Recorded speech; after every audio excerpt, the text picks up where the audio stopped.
If you're ready to move beyond job security and find your world of financial freedom, this is the episode. If you're an investor or want to be an investor and you're looking to create passive income that exceeds your monthly expenses, then this is the podcast for you. Here on the Infinite Wealth Podcast, we combine the philosophies of Robert Kiyosaki's Rich Dad Poor Dad along with Nelson Nash's infinite banking concept. Welcome to the Infinite Wealth Podcast. I'm Cameron Christensen along with our co-host Anthony Faso. And we've got a special one for you guys today. Today, we're going to be talking about moving beyond job security and getting out there and finding your world of financial freedom. Anthony, how are we going to do that? That's good. Well, we're going to go back to the basics. You know, I've been talking with some of my clients about the cash flow quadrant, and I've noticed some of them aren't familiar with the concept. We did a podcast on it, but I looked back and we did it in 2020. It's almost 3.5 years ago. And so I thought it would be a good time to reintroduce the concept. And I will say, I think this concept is so important that even if you're already familiar with it, it's always good to hear it again. Yeah. Like in our business coach always tells us, people don't hear something until you tell them 7 times. Yeah. And every time she says that, I'm like, what? And I see if I can get her to repeat it up to 7 times. But it's hilarious. You guys should be there. I think it's hilarious, right? Yeah. But oftentimes, I think we found this too, is when we're kind of going in our business, we start trying these different things, and then maybe we don't get the results we want, and then we just go back to the basics, right, and get re-engaged. So that's what we're trying to do here. And I took the liberty, and I watched the podcast, and I noticed a couple things in the video. Oh, I'm curious. I'm curious. I can't wait to hear these. Well, for one, I would say, Cameron, talking about your hair. Yeah. I don't know how, dude, your hair has only gotten better in this 3.5 years. Like, I was like, man, you'd think it would be a little bit worse, or at least hoping. Also, we're both wearing collared shirts. Oh, wow. In fact, you were wearing like the long full sleeve dress shirt. And I'm like, you know, it's interesting. I know I'm going a little bit off topic, but I know, like, for me personally, I've gone through these maybe wardrobe crisis. Like, I don't know if crisis is the right word. Where are we going with this? Yeah, I like it though. But I mean, like, when we first got into this business, I mean, we were told what to wear. Yeah. Right. We had to wear a suit. Yeah. Which it's not us. Right. We are not a suit guys. Right. And then so we just be a rebel and not wear a tie. Yeah. That's right. And then, but there was always that balance. And then I would overcompensate. And there was a time where I'm dressed in super casual. Right. But I've also read the book, Dress for Success. And then I always go back to that, and people are still going to treat you a different way, you know, on how you're dressed. And I've always balanced with that. And at least where I've come to the conclusion is I think if I wear a long sleeve shirt or a suit, it's not me, it's fake. So I feel like I'm being fake, but you see me on the streets and this is what I'm wearing. Yeah. Right. Built shirt, some nice tennis shoes, you know, but so I don't know what I think that what I think that is shown is that we have confidence in ourselves and our business. And I feel now we can just be our authentic selves. Good point. That's kind of what I was getting at. I won't comment on attire because I've been pretty casual. Right. We come in and man, I actually done a few podcasts in a hoodie. I don't know if you guys have noticed that, but man, you know what? Most of the episodes or most of the meetings are all done over Zoom. So you know what? From the neck up, I look pretty good. Outside of that, keep it pretty casual, to be honest. So I don't know where that came from. Why we're talking about attire? I don't know. Back to the basics. I did give you a compliment on your hair. You did. You did. Be honest. You did. Now, so what we're going to talk about here are the cash flow quadrants. And we're getting that from Robert Kiyosaki's book, The Cash Flow Quadrant, which personally I think is better than Rich Dad Poor Dad, which I think Rich Dad Poor Dad is more popular. But for me, I prefer Cash Flow Quadrant. Curious what your thoughts were. Yeah, both really good. Yeah. To be honest, if I was to pick two of them, I would not choose either. I'd choose fake, but that's not an option. Mhm. So I'd pick Rich Dad Poor Dad. That was the original. That one, man, you can't talk to somebody that's in real estate without having them have, very few people in real estate have not read that book, and it's really helps people take that first step. So I would give the credit to Rich Dad Poor Dad. I would say Rich Dad Poor Dad, a great book, good story, Mm-hmm. easy read. I mean, just well done. I think that's a good appetizer, Mm. right? It gets you ready for the main course in the meal. And I think the cash flow quadrant uh, kind of puts ways that we can start executing, changing our mindset. What are some things we need to do to kind of move to that financial freedom? So that's why I'm a bigger fan of cash flow quadrant. Curious what your thoughts are. If you haven't read either one, I think you need to read both. But if you have, love to hear in the comments on which one you think is better. Yeah, absolutely. And before you give a third argument for why cash flow quadrant is better, I'm going to keep us moving. Let's do it. We're going to get through this, right? Today, we're going to be talking about the four quadrants of where you can generate cash flow. Mhm. Each one of these is going to be different. Not only is cash flow, but also the words that people in these quadrants kind of think and use. And also, what's important is the taxes that they pay. So, we're going to discuss that. We'll talk about the tax impact of each of them. And more importantly, like Anthony alluded to, is we're going to talk about how somebody can move from one quadrant to the next. And at the very end, Anthony's got a surprise. You see, I put a surprise in there. I did, but you spelled it wrong. Is that a surprise? we have a Right. surprise. There's an R missing in there. That's okay. You're an accountant. Okay. That's all right. We're gonna play a game. Right now? No, Oh, no. At oh, the end. okay. At All right. the end. Okay. I don't know what we're gonna call it, but it's a version of Name That Tune. I'm gonna give a couple music or a couple lyrics, and I want you to figure out which category did that come from. Okay. Okay, Yeah. because we're talking about words and Mm. mindset. I thought it might be a little interesting. Okay. From your initial response, I don't think you're as excited as I am. But if it doesn't work, then we're just cut this all out. Okay. But don't worry. Okay. Yeah, I know all the answers. Which enough said. But, okay.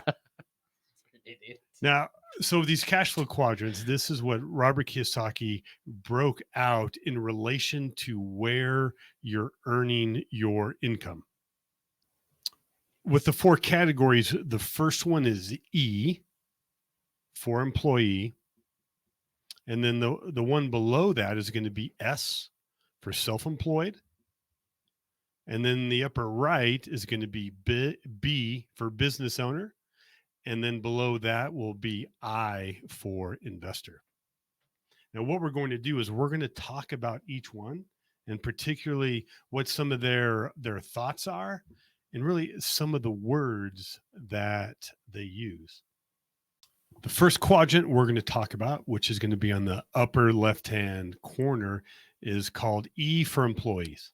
And some of the thoughts of things that they're thinking of is particularly uncertainty does not make them happy. Mm. Thus, they're looking for certainty, right? And you might hear them say, their thoughts are, I will give you this, AKA my time, for that, for money. So it's a constant, really, we're exchanging our time for money. And some of the words they have a tendency to use are going to be safety, security, benefits are like some of the common theme, and you may also hear them talk about being fearful, where they might hear them say, "I'm looking for a safe, secure job with a good pay and excellent benefits." Yeah. Right. So those are some of the thoughts and words from from the E quadrant or an employee. Yeah. The bottom left quadrant is going to be S, and that's going to be for self-employed. Usually, self-employed individuals, they want to be their own boss, right? They don't like taking a lot of direction from other people.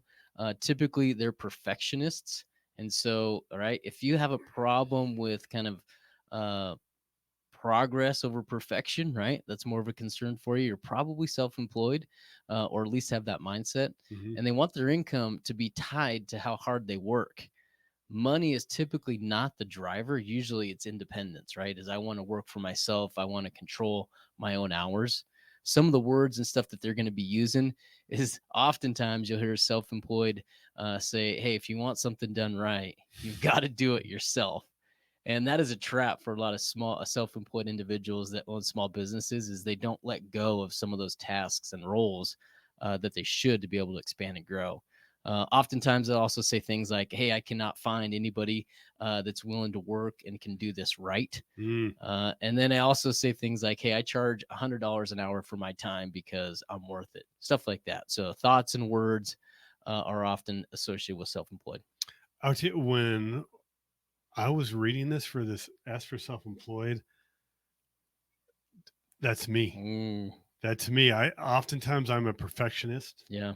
I don't I want to be my own boss. I don't want to listen or take words from anywhere else. I want my income to be a direct result of my effort, Mm-hmm. right? And oftentimes I would say, if you want this done right, you got to do it yourself, right? And I know there's a lot of people listening in here.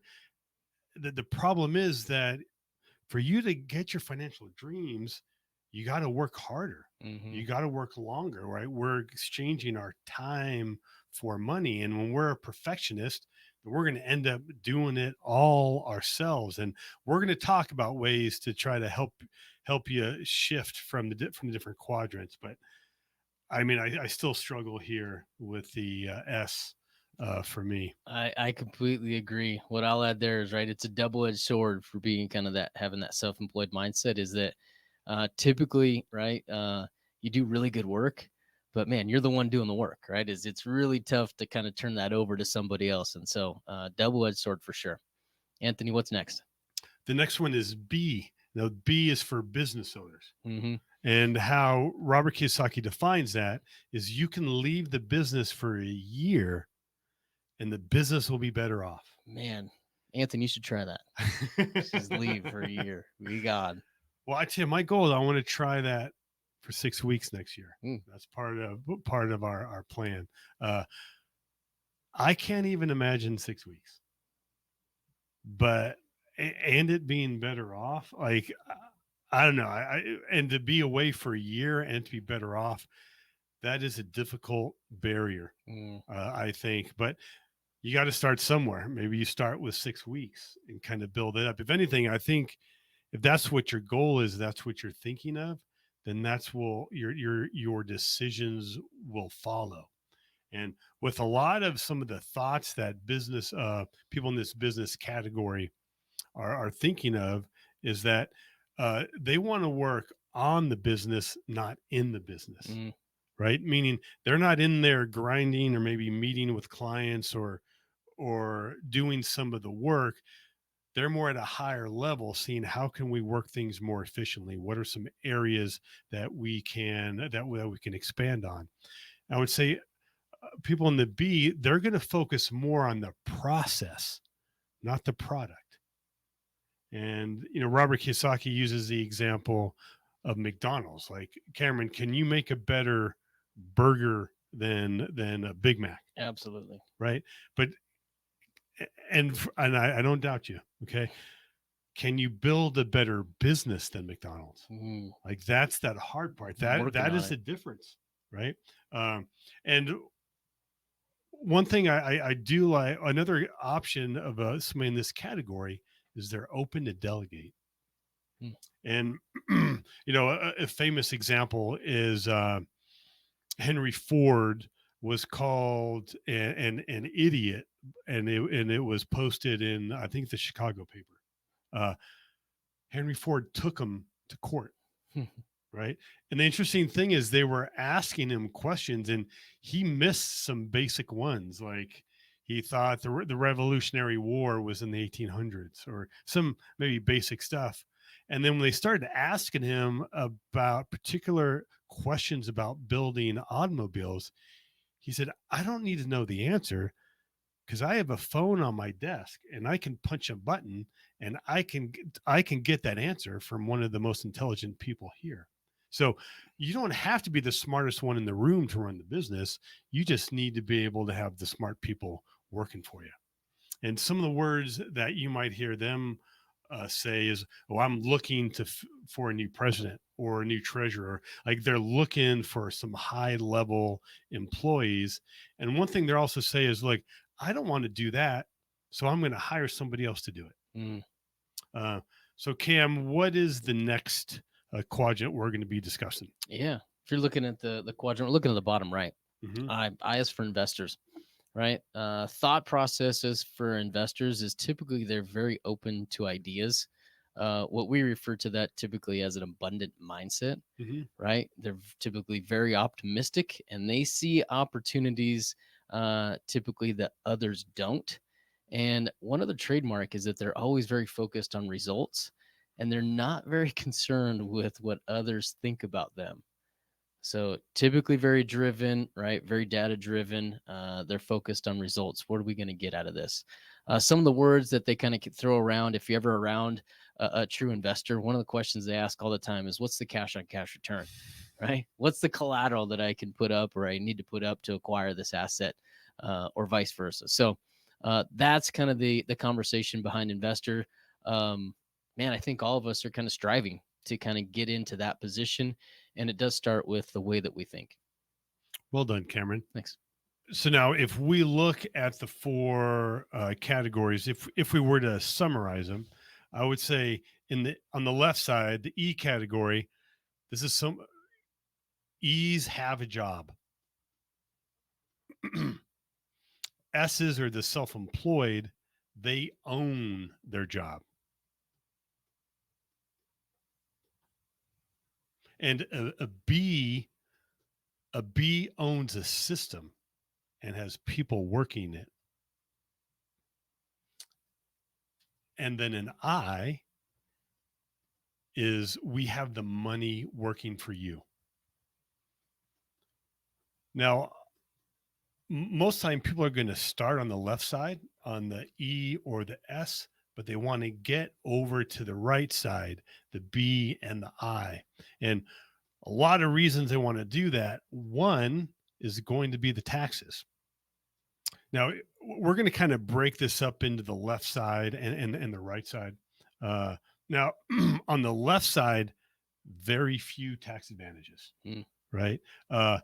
What I could say, the E could stand for everything, meaning you're being taxed on all of the income that you're making, and you may have some expenses, but you very difficult to deduct them. So the E's are paying taxes on everything, and the S's are paying taxes on some more. What I mean by that is because in addition to paying income tax, when you're self-employed, you get the honor of paying the self-employment tax, which is the Social Security and Medicare, right? An employee pays half, the employer pays the other half. And when you're self-employed, you're both. So you get to pay both sides. Now, an S does, you are able to deduct some expenses. But however, when we look at who's paying in those marginal tax brackets, people on the left are going to be paying more. And you know what I kind of find is interesting that, especially in the E, they get happy when there's some sort of tax advantage, right? Where I think maybe they get excited about the employer match and their 401k, and in part because they're getting beat up in taxes. Now on the right side, on the B and the I, there's some huge tax advantages. For one, they're going to be taxed at the lower rate. They're not going to have to pay the Social Security and Medicare on everything that they are making. They also have the ability for deductions. I mean, a prime example, we're taking a family vacation and I'm taking the kids and the grandkids. And you know what? My business is paying for the whole thing and I'm deducting the entire thing. Now, I just can't do that because I have a business. I need a business purpose. So you know what we're going to do? And I alluded to it on another podcast. We're going to have a little training. I'm going to talk about differences between a balance sheet and an income statement and what some of your decisions, how they affect that. So the most important reason why I'm doing that is so I can teach the kids, right? And maybe not all your kids are going to be open to it, but hey, kids, this is what we need to do in order for mom and dad to pay for this trip, right? We need to deduct it, and so we need to spend some time. But and then, I mean, hopefully, ideally, they're going to want to learn, Yeah. right? So there's a lot of things that a business that people have, employees cannot deduct, and business owners can. I mean, cell phone, I'd mentioned some travel, your car, your internet, computers, like so many things that we're spending. And again, the employees have to pay the highest tax and they can't deduct those. Also, when you're on the right side, we didn't even talk about rental properties and depreciation as far as deductions, but they can also delay their income, right? Mm. If we're buying a house, maybe we want to sell it, but we don't want to pay taxes on it. There's tax codes that allow us for 1031 where we can roll that gain over into the other property. Or maybe we have some investments. We sometimes we don't pay income until we pull the money out. But we know what you can do. Don't pull it out. You can take a loan against it. Like that's one of the things like Elon Musk has done with his Tesla stock. If he sold the stock, he would realize a gain and have to pay the taxes. So instead, he borrowed against it. So he was able to access the money, but he didn't have to pay. Didn't have to realize the taxes. Nice. Good overview on the taxes and the differences between the left and the right side, Jancy. Well, perfect. Now Yeah. Yeah. let's talk about how do we get from the left side Mm. to the right side? Mm. And I think the most important piece is going to start with your mindset.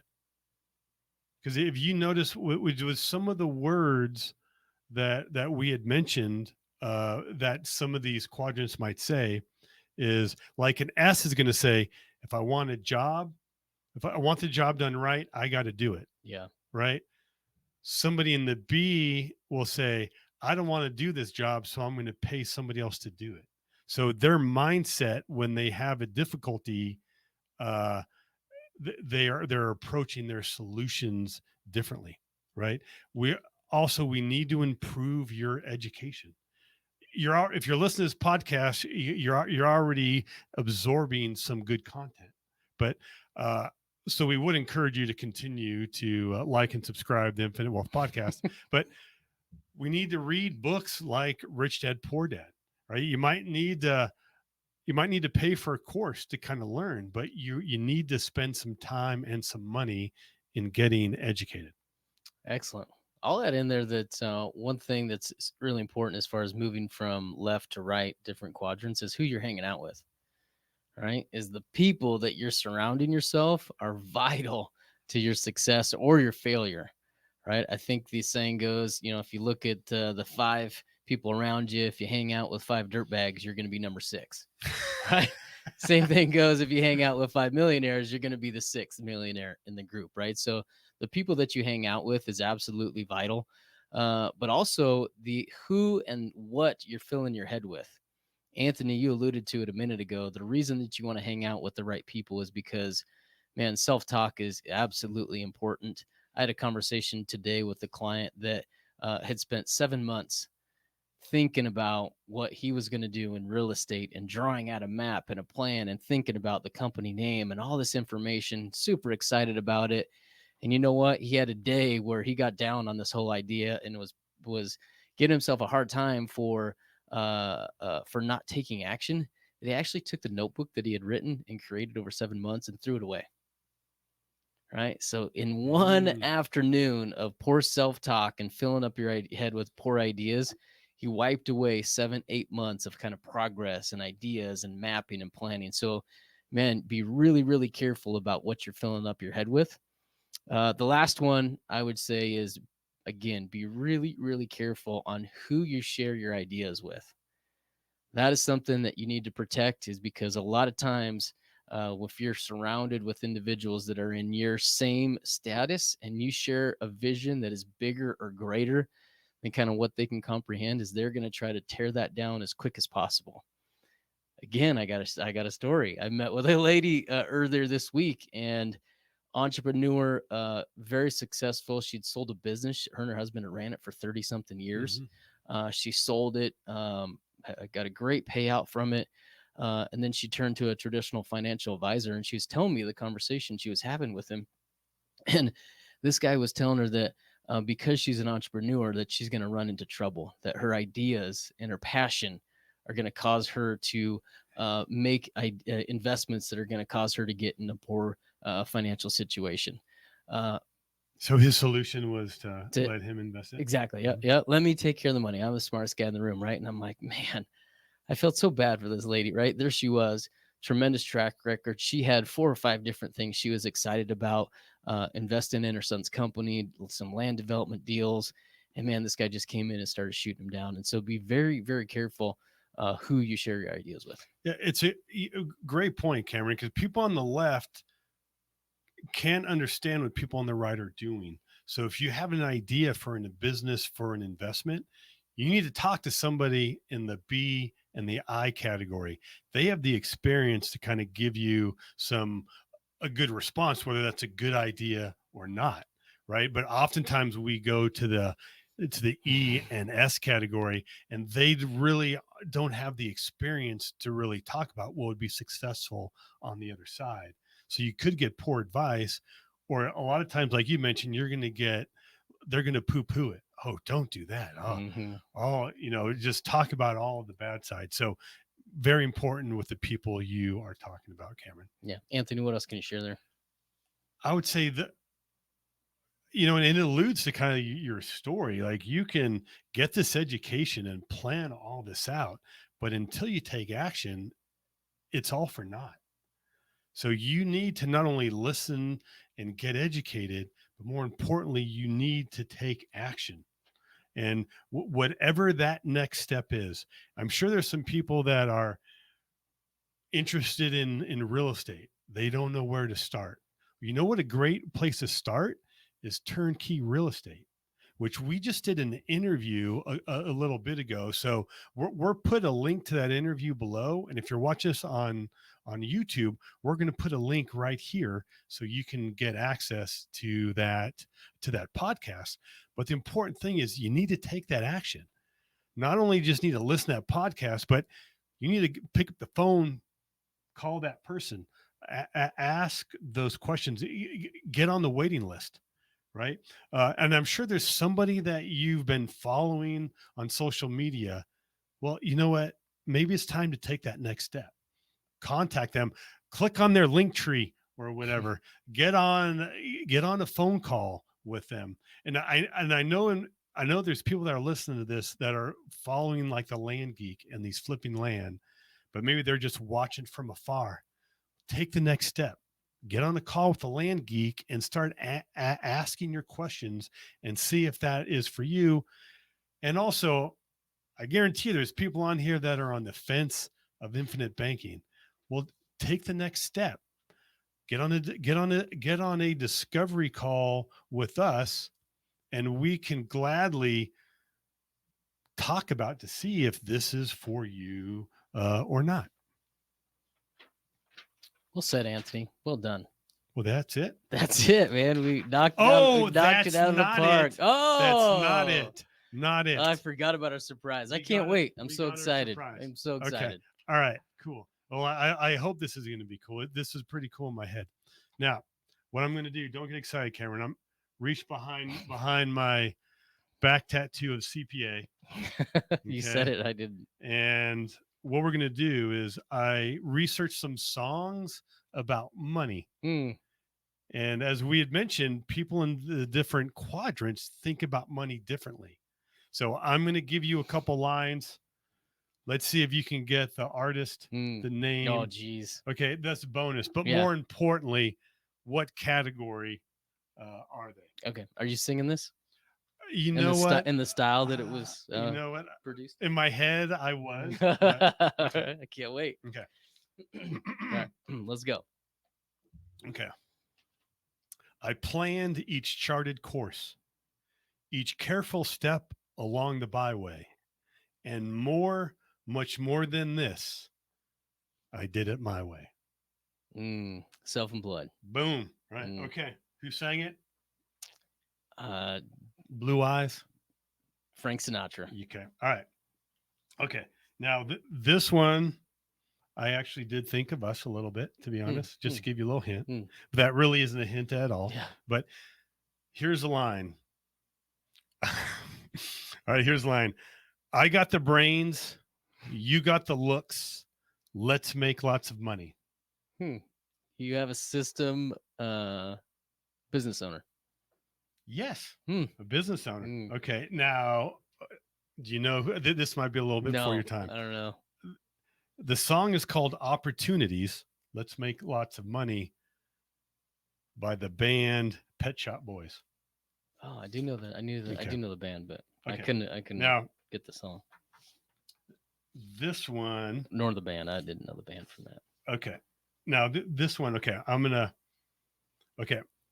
want to be on the cover of Forbes magazine, smiling next to Oprah and the Queen.